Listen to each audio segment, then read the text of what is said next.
नमस्कार, मैं रवीश कुमार। हंगरी का डिक्टेटर हार गया। लोकतंत्र को किस तरह से खत्म किया जाता है, दुनिया भर में हंगरी इसका उदाहरण बन गया था। अब उसी हंगरी की जनता ने बहुत बड़ा चमत्कार कर दिया है। लोकतंत्र के सारे दांत हंगरी में खराब हो गए थे। बुडापेस्ट ने ऐसा टूथपेस्ट बनाया कि एक बार में ही सबको साफ कर दिया। तो कहिए, डेमोक्रेसी का टूथपेस्ट यानी बुडापेस्ट। आप ही बताइए, जिस हंगरी की राजधानी इतनी सुंदर हो, क्या वहां कोई डिक्टेटर होना चाहिए? यहां डेमोक्रेसी चाहिए कि नहीं चाहिए? राजनीति शास्त्री हंगरी के मॉडल का अध्ययन करने लगे थे कि वहां विपक्ष को कैसे कैसे खत्म किया गया, यूनिवर्सिटी को कैसे कैसे कंट्रोल में लिया गया, कोर्ट में कैसे कैसे लोगों को बिठाकर फैसलों को कैसे कैसे डिक्टेट किया गया और मीडिया को कैसे कैसे खत्म कर दिया गया। ध्यान रहे, हम हंगरी की बात कर रहे हैं, भारत की नहीं। हो सकता है कुछ मामलों में भारत से समानता आपको दिख जाए, लेकिन यह सिर्फ संयोग हो सकता है। जो गया है वह भी जानिए, जो आया है उसके बारे में भी जानिए। 16 साल तक सत्ता में रहे हंगरी के प्रधानमंत्री विक्टर ओरबान को यकीन नहीं हो रहा होगा कि इतना सारा कंट्रोल करने के बाद जनता उनकी पार्टी को हरा सकती है। इस बार हंगरी के चुनाव में इतनी जनता वोट देने आ गई कि 1989 का रिकॉर्ड टूट गया। 2010 में ओरबान को 2/3 बहुमत मिला था। तो जनता ने इस बार बिल्कुल एक नई पार्टी और एक नए नेता को 2/3 बहुमत दे दिया, ताकि जिस संविधान को बदल बदल कर ओरबान ने कबाड़ कर दिया था, कंट्रोल में ले लिया था, जिसमें केवल जनता, विपक्ष और मीडिया का गला घोटने के कानून भर दिए गए थे, उन सभी को बदला जा सके, संविधान को संविधान बनाया जा सके, ताकि लोग आजादी की सांस ले सकें। तासी पार्टी का नाम है, हंगरी की एक नदी का नाम। इसके नेता और नए प्रधानमंत्री का नाम है पीटर मग्यार। मात्र 42 साल के हैं। ओरबान को ट्रम्प बेस्ट लीडर बताते थे और ओरबान उन्हें अपना माय फ्रेंड। अमेरिका के उपराष्ट्रपति जेडी वांस युद्ध के बीच ओरबान का प्रचार करने गए, तब भी ओरबान बुरी तरह हार गए। कहा जाता है कि ओरबान ने अपने देश में लोकतंत्र की हत्या करने में 15 साल का वक्त आराम से लिया। ट्रंप ने उन्हीं की कॉपी की और 2 साल से कम समय में काफी कुछ अपना लिया। ट्रंप को ओरबान को पुतिन की कॉपी कहा जाने लगा। तो इस तरह से डिक्टेटर एक दूसरे की पाठशाला बनते गए कि किसने किस तरह से अपने यहां लोकतंत्र का गला घोंटा और चुनाव में बार बार जीतने के लिए विपक्ष और मीडिया को खत्म कर दिया। हमको लगा कि 16 साल से राज करने वाला फिदेस और ओरबान विक्टर कभी सत्ता में बाहर नहीं जाएंगे, और इसलिए भी क्योंकि कल के चुनाव में बहुत सारे लोग सामने आए थे। 77.8% लोग वोट देने गए थे, जो एक ऐतिहासिक नंबर है हंगरी के हिस्ट्री में। और इन सारे लोगों ने कहा बस ये जो पिछले 16 साल में हुआ था, ये बहुत मुश्किल पीरियड था, क्योंकि विक्टर ओरबान और उसके गवर्नमेंट ने और उसके परिवार ने उन्होंने पूरी सिविल सोसाइटी, पूरी जुडिशरी, पूरी प्रेस को अपने कब्जे में ले लिया और पत्रकारों पर बहुत दबाव हुआ था हंगरी में पिछले 16 सालों में। और फेक न्यूज़ बहुत फैल रहे थे। और विक्टर ओरबान का एक ही मकसद था, खौफ और डर के जरिए पावर में रहना। कमाल ही हो गया, हंगरी में वहां का विपक्ष कमजोर कर दिया गया था। ओरबान को हरा नहीं पा रहा था। विपक्ष ने अपने बिखराव को ही खत्म कर दिया। पूरा विपक्ष मग्यार के पीछे लामबंद हो गया, उनके रास्ते से हट गया। इससे वोट बटा नहीं और मग्यार को फायदा पहुंचा। ओरबान ने हमेशा चुनाव जीतने के लिए चुनाव के कई कानून बदल दिए। एसआईआर की बात नहीं कर रहा, कॉन्स्टिट्यूएंसी का आकार बदल दिया। उन्हें इस तरह से बांटा गया, सजाया गया कि विपक्ष का वोट बिखर जाए, उसके बहुमत के इलाके बंट कर ओरबान के बहुमत के इलाके में आ जाएं और उनका प्रभाव कम हो जाए, विपक्ष की सीटें कम हो जाए। असम में सीटों के डिलिमिटेशन में क्या हुआ है उसके बारे में रिपोर्ट जरूर पढ़िएगा। ओरबान ने सभी निर्वाचन क्षेत्रों को बदल दिया इस तरह से कि उसी की पार्टी को ज्यादा सीटें आती रहें। ऐसा कर दिया कि अगर 2% वोट कम भी आ जाए तब भी बहुमत उनकी ही पार्टी को मिलेगा। विक्टर ओरबान से एक गलती हो गई, उसे वोटर लिस्ट से वोटर का नाम कटवाने का आइडिया नहीं आया।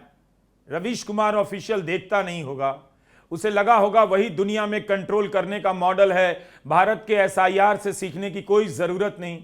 वैसे हम हंगरी की कहानी बता रहे हैं, भारत की नहीं। मग्यार भी पहले ओरबान की पार्टी में नेता थे, उनकी पत्नी मंत्री थी, मगर पार्टी छोड़कर मग्यार ने ओरबान की सरकार के करप्शन की पोल खोलनी शुरू कर दी। फेसबुक पर वीडियो डालना शुरू कर दिया और वायरल होने लगा। तभी तो फेसबुक के पेज बंद किए जा रहे हैं, यूट्यूब वीडियो हटाने का रास्ता ढूंढा जा रहा है। कहां? भारत में। हम बात कर रहे हैं हंगरी की। कुछ ही समय में देश भर में जमकर मग्यार ने यात्राएं की और जनता के बीच अपने मुद्दों से लहर बनाने लगे। मग्यार की नई पार्टी तासी को 2/3 बहुमत मिला है। ओरबान की कंट्रोल सरकार खत्म हो गई। इसमें पेटर मजार का सहारा देने वाला था हंगरी के जवान लोग, जो उससे पहले पॉलिटिक्स में इतने शामिल नहीं थे, क्योंकि उनको लगा था कि पॉलिटिक्स कुछ गंदी बात है और उसमें करप्शन और झूठ की जगह है। और ये जब आप न्यूज़ कवरेज देखने वाले हैं, वो आप देख सकते हैं कि बुदापेस्ट के गलियों में लोग पार्टी मना रहे हैं और सेलिब्रेशन कर रहे हैं, क्योंकि अभी ऐसी कोई आशा हंगेरियन लोगों के दिलों में जा गई जो पिछले 16 साल में वहां नहीं था। यह पूरी दुनिया के लिए बहुत बड़ी खबर है। मीडिया को कैसे खत्म किया जाता है, दुनिया में 3 देशों के मॉडल का अक्सर अध्ययन किया जाता है। इसलिए क्योंकि यहां का मीडिया पहले आजाद हुआ करता था, मगर डिक्टेटर के आने के बाद मीडिया का गला घोंटकर गोदी मीडिया बना दिया गया। हम हंगरी की बात कर रहे हैं।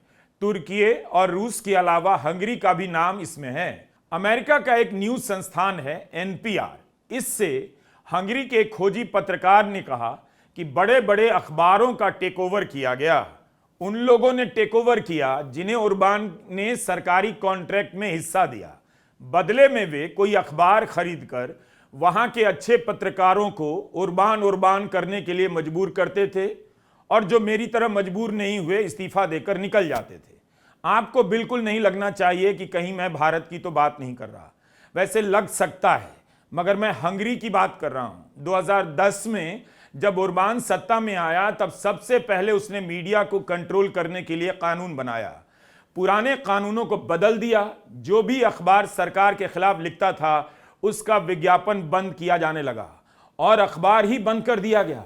अच्छे अच्छे पत्रकारों ने नौकरी छोड़ दी और अपनी छोटी छोटी वेबसाइट चलाने लगे और खबरों को किसी तरह जिंदा रखा।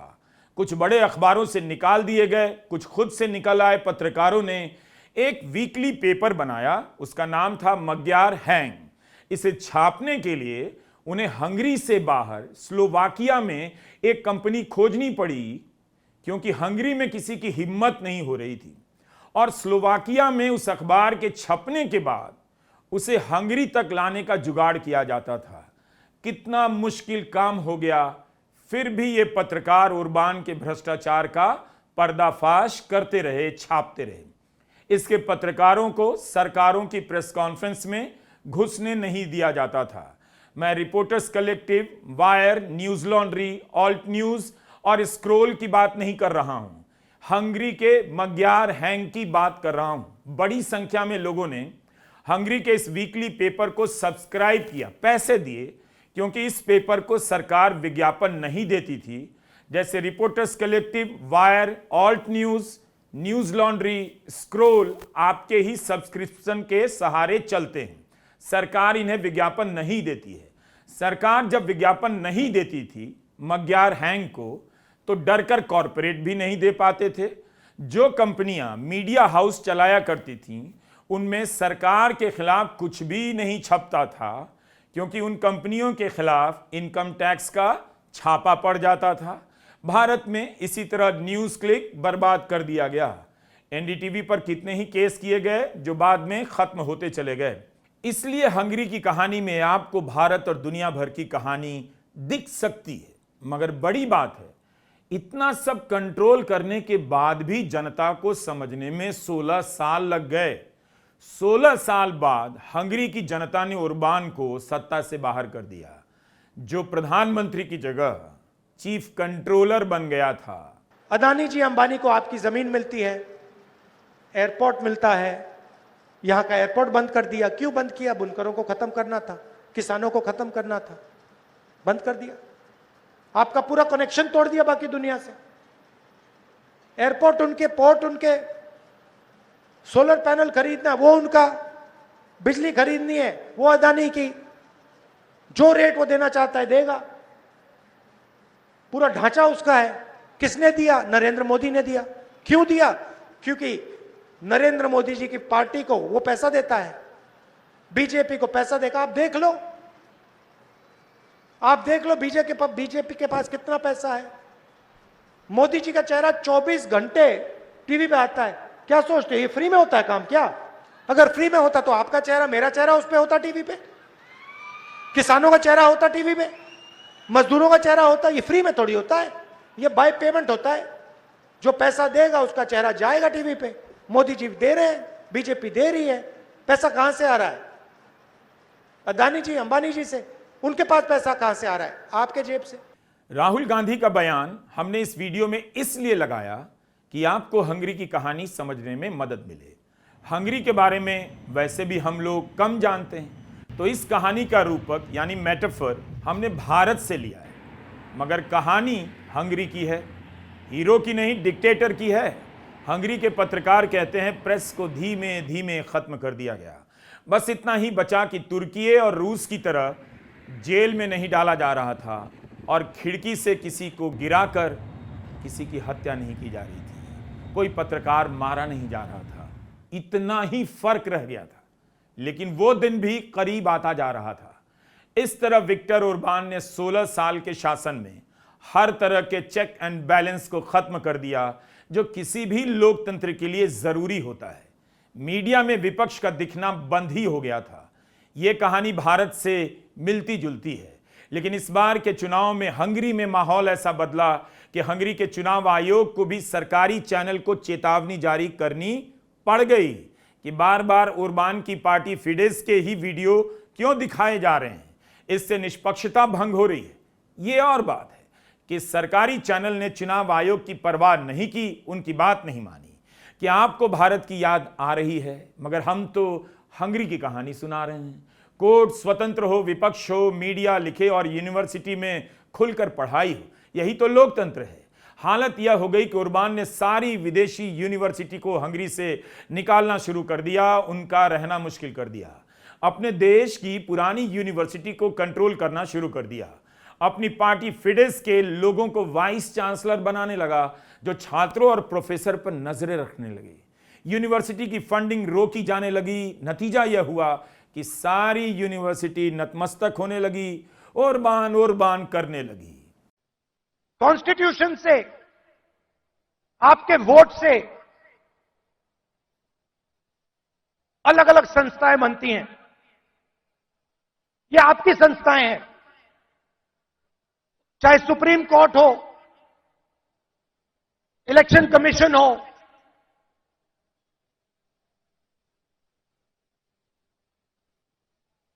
ये आपकी संस्थाएं हैं। सारे के सारे इंस्टीट्यूशंस पर ये कब्जा कर रहे हैं। आप हिंदुस्तान की सारी यूनिवर्सिटी देख लीजिए, सारे के सारे वाइस चांसलर आज एक संगठन के हैं। उनको आता होता कुछ है नहीं, कुछ नहीं आता उनको। हिंदुस्तान के वाइस चांसलर आज मेरिट पे नहीं बनते हैं। हिंदुस्तान के वाइस चांसलर आज अगर एक संगठन में हैं तब बन सकते हैं। तो सारे के सारे जो इंस्टीट्यूशंस हैं जिससे आपकी आवाज की रक्षा होती है, जिससे आप देश को चलाते हो, इन सब का ये कब्जा कर रहे हैं। फिर से हमने राहुल गांधी का बयान रूपक के तौर पर हंगरी के इस वीडियो में लिया है। इससे यह भी पता चलता है कि कंट्रोल का जो सिस्टम भारत में चल रहा है वह हंगरी में पहले चल चुका है और वहां इस बार के चुनाव में सारा कंट्रोल फेल हो गया। ओरबान कोई जीनियस नेता नहीं था, उसने पुतिन के मॉडल को हंगरी में कॉपी किया, इसलिए पुतिन का समर्थक था और यूरोपियन यूनियन का विरोधी, जबकि जनता हंगरी की यूरोप के साथ होना चाहती थी। नए नेता मग्यार ने कहा कि हंगरी यूरोपियन यूनियन के साथ जाएगा, वह यूरोप की एकजुटता में यकीन रखते हैं। ट्रंप ने लगता है कि यूरोप का मजाक उड़ाकर वहां उभर रहे दक्षिण पंथ को धक्का दे दिया है। यूरोप का मजाक उड़ाने से पहले ट्रंप की राजनीति यूरोप के कई दलों की दक्षिणपंथी नेताओं और उनके मुद्दों से मेल खाती थी और ट्रंप उनकी तारीफ भी किया करते थे। मगर एक नया यूरोपवाद दक्षिणपंथी राष्ट्रवाद के सामने खड़ा होने लगा है। स्पेन ट्रंप और इसराइल का विरोध कर रहा है, कनाडा का अमेरिका विरोध स्थायी होता जा रहा है, डेनमार्क का आपने देखा ही कैसे ग्रीनलैंड को बचाने के लिए वह अमेरिका से लड़ने के लिए तैयार होने लगा। हंगरी में चुनाव का कोई मतलब नहीं रह गया था, वहां विपक्ष को खत्म कर दिया गया था। वहां की जनता में यह बात बिठा दी गई कि किसे वोट दें, कोई विकल्प नहीं है। इस तरह से लोग 4 बार से ओरबान को ही चुनते आए और हर बार ओरबान लोकतंत्र का गला घोंटते रहे। मगर इस बार किसे वोट दें, कोई विकल्प तो है नहीं वाला आइडिया चला नहीं, उसका डेट एक्सपायर कर गया। लोग समझ गए कि सारे विकल्प खत्म कर दिए गए हैं, इसलिए नहीं है तो सबसे पहले इस एकमात्र विकल्प को खत्म कर दो, कई विकल्प पैदा हो जाएंगे, लोकतंत्र जिंदा हो जाएगा। हंगरी में डेमोक्रेसी नौटंकी लगने लगी थी, वहां की जनता ने डेमोक्रेसी को रियल बना दिया। इसलिए जनता इस बार जमकर सड़कों पर उतरी और 80% तक मतदान किया। कुछ दिन पहले रवीश कुमार ऑफिशियल पर LGBTQ पर हमने एक वीडियो बनाया। भारत सरकार ने इस समुदाय के लोगों की पहचान को लेकर एक ऐसा कानून बनाया जिससे यह समुदाय बेहद नाराज है। इस कानून का विरोध हो रहा है। हंगरी में भी ओरबान ने LGBTQ समुदाय को लेकर एक कानून बनाया कि उनका पब्लिक प्लेस पर जमा होना बैन है। हंगरी में प्राइड परेड यूरोप भर में मशहूर है, लेकिन अब वे जमा होकर कहीं प्रदर्शन नहीं कर सकते थे। तब लोग समझ गए कि आज इस समुदाय के लोगों के प्रदर्शन को रोका जा रहा है, कल जनता प्रोटेस्ट करेगी तो उस पर भी पाबंदी लग जाएगी। हंगरी के लोग समझ कैसे गए, अब इसका अध्ययन होगा। पहले अध्ययन होता था हंगरी की जनता कैसी है, समझ क्यों नहीं पा रही कि उसके देश का लोकतंत्र खत्म हो रहा है। जो आदमी खत्म कर रहा है बार बार उसे ही प्रधानमंत्री बना रही है। ओरबान ने कोर्ट में भी अपनी पार्टी के लोग बिठा दिए। कोर्ट के फैसले पर लोगों का यकीन जाने लगा। हम फिर से बता दें, भारत की नहीं हंगरी की बात कर रहे हैं। वैसे आप सौरभ दास की रिपोर्ट पढ़ सकते हैं, फ्रंटलाइन में छपी है, ट्विटर पर भी है। रिपोर्ट क्या है, थोड़ी आप भी मेहनत कीजिए। कोर्ट पर कंट्रोल करने के लिए ओरबान ने किया वह दुनिया में कई जगहों पर दोहराया जा रहा है। 2010 में 2/3 बहुमत से सत्ता में आया ओरबान 15 महीने के भीतर संविधान में 4 बड़े संशोधन करता है।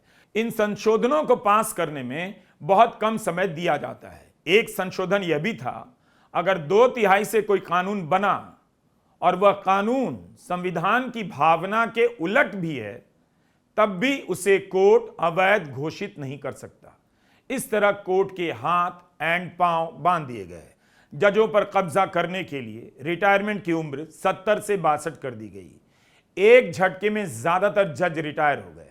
सुप्रीम कोर्ट में 20% जज रिटायर हो गए। अब बारी आई सुप्रीम कोर्ट के चीफ की। उनकी उम्र कम थी तो हटाना मुश्किल हो गया, तो एक नियम खोजा गया कि सुप्रीम कोर्ट का चीफ होने के लिए हंगरी में 5 साल की प्रैक्टिस जरूरी है। उनके पास ऐसा अनुभव था नहीं तो पद से हटा दिए गए। इसके बाद सुप्रीम कोर्ट पर पार्टी का कब्जा हो गया। हंगरी की बात कर रहा हूं, जजों की नियुक्ति पार्टी तय करे, इसके लिए ओरबान ने एक नेशनल जुडिशियल ऑफिस बनाया। इसकी चीफ उस महिला को बनाया गया जिसका पति ओरबान की पार्टी फिडेस का नेता था, जो कहा करता था, शेखी बघारता था, उसने संविधान अपने लैपटॉप पर बनाया है, यानी जो चाहा वही लिख दिया और वही संविधान हो गया। नेशनल जुडिशियल ऑफिस की चीफ अब तय करने लगी कि सरकार के खिलाफ मुकदमे को किस जज के पास भेजा जाएगा।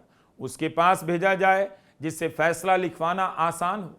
यह हम हंगरी की बात कर रहे हैं और कहीं की नहीं। रूल ऑफ लॉ इंडेक्स में हंगरी फिसलकर 143 देशों में 79वें स्थान पर आ गया और इलिबरल देशों में, कम उदार देशों में, अनुदार देशों में 143वें नंबर पर चला गया। नाइजर, उज्बेकिस्तान, अल सल्वाडोर के बाद हंगरी का ही स्थान था। इतना कंट्रोल करने के बाद भी हंगरी का यह डिक्टेटर हार गया, जो चुनाव जीत कर आता था और तानाशाही करता था।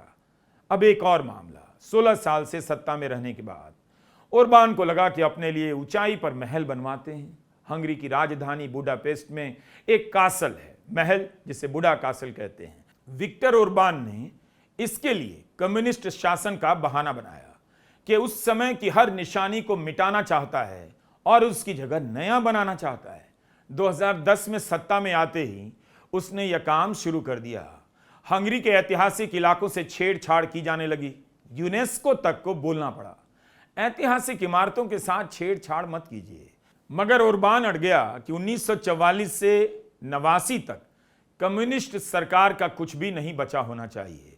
19वीं सदी के हंगरी जैसा होना चाहिए। ओरबान कहने लगा कि हम इतिहास का संरक्षण कर रहे हैं। असल में वह कर कुछ और रहा था। वह खुद राजाओं के बनाए महल में रहना चाहता था, मगर उससे पहले ही जनता ने ओरबान को सत्ता से बाहर कर दिया। इनके पिता ने भी एक पुराने महल को खरीदकर अपने हिसाब से तोड़ फोड़ कर उसका रेनोवेशन करवाया, जहां इनके परिवार के कई सदस्य अब रहते हैं। ओरबान के आलोचक उसे ओरबान लैंड कहते हैं। ओरबान अगर भारत के अखबारों को पढ़ता तो अपने उन महलों को या उन जगहों को का नाम सेवा तीर्थ रख देता। इससे वहां की जनता नाराज नहीं होती। बुडापेस्ट में अपना दफ्तर, घर भी ओरबान शिफ्ट करने लगा। कासल के कंपाउंड में चला गया। कम्युनिस्ट शासन के खत्म होने के बाद 1989 से 2019 तक हर प्रधानमंत्री का ऑफिस संसद में था। ओरबान उसे महल के ऐतिहासिक कॉम्प्लेक्स में ले गया। यहां पर पत्रकारों की पहुंच नहीं। पहले पत्रकार गलियारों में घूमते हुए नेताओं को पकड़ लिया करते थे, सवाल पूछ लेते थे। नई इमारत में दूर से ही उनकी एंट्री बंद हो जाती है। ओरबान इस इमारत की छत पर विदेशी नेताओं के साथ फोटो शूट करवाता था, वहां से अपने साम्राज्य को निहारता था। ओरबान का हार जाना हंगरी के लिए बहुत बड़ी बात है, पूरी दुनिया के लोकतंत्र के लिए संजीवनी है। ओरबान के आगे लोग हताश होने लगे थे कि इसने कोर्ट को कब्जे में कर लिया है, चुनाव आयोग को जेब में रख लिया है, संसद की सीटों की संख्या बढ़ा ली है, अब यह कभी नहीं जाएगा, कभी नहीं हारेगा, और हार गया। इतना सब करने के बाद हार गया। इस कहानी के क्या सबक हैं? क्या यह कहानी किसी देश से मिलती जुलती है? अगर आप इन दो प्रश्नों का जवाब कमेंट में दे देंगे तो मेरी जानकारी और बढ़ सकती है। आपका शुक्रिया। नमस्कार, मैं रवीश कुमार।